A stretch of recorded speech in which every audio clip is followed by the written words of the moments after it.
This is the Type-7 transporter, a freighter built by Lakon Spaceways to move the immense amount of goods produced by stations across the galaxy.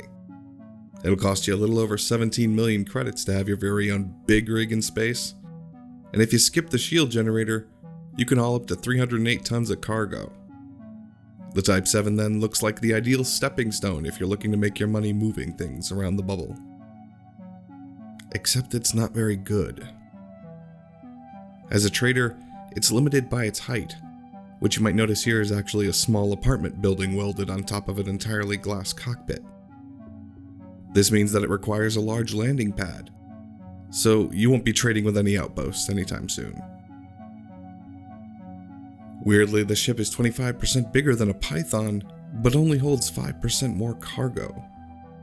You could argue that the Python is 3 times more expensive than the Type-7, but it's also smaller. So if I'm getting more ship for less credits, what exactly am I getting 25% more of? You could be excused for thinking that the Type-7 is a mining ship, meant to be crewed by people wearing helmets and covered in dirt. And it would be. But it's not very good at that either. Because it lacks a Class 2 hardpoint, it can't equip a seismic charge launcher, so it won't be blowing up any asteroids to get at the void opals inside. You could spend your time laser mining for painite instead, but if you wanted to make your job harder, you could do it in a better suited ship. And there are other problems too.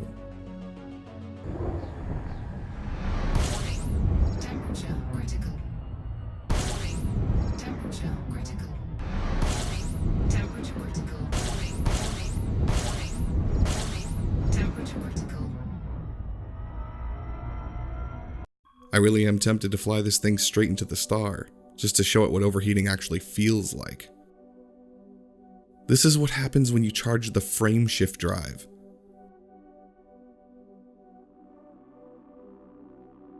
Who designed this thing?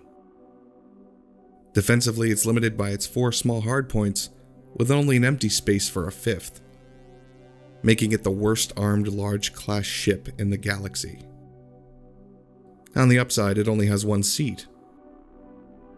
In fact, it's the only large class ship that doesn't have a second seat for crew, so only 1 person has to suffer while flying it. And if you happen to be a Type-7 enthusiast, ignoring all its flaws, you're out of luck there too.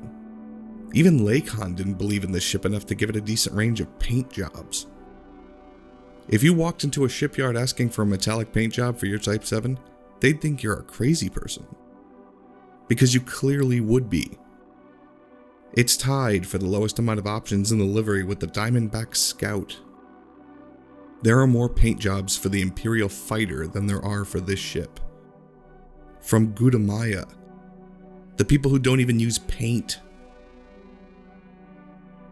Overall, it's too big, it overheats, it's not particularly useful, and it only comes in 1 flavor: ugly. But maybe I was onto something earlier about throwing this ship into a fire. There is one thing this ship seems to do better than almost anything else in its price range. The Type-7 is extremely well suited as a rescue ship. Because its pitch and yaw rates are identical, manually landing the Type-7 can be a bit easier than other ships, if you can get past its massive Neanderthal forehead. Switching out its cargo racks for economy passenger cabins means you can clear half a passenger board of a damaged station in 1 fell swoop. And it turns out rescuing people from a violent death on an exploding space station is a beautiful way of gaining reputation. Essential to not only aligning yourself with certain local factions, but to raise your rank within the Empire, or the Federation. All the while unlocking ships you'd actually rather be flying. And besides, when's the last time your cargo thanked you for dropping it off? It helps that you don't have to go particularly far to help people either. It's all of a 5-second jump to a designated rescue megaship. You don't even have to leave the system. Just don't forget to restock your heat sinks on the way back.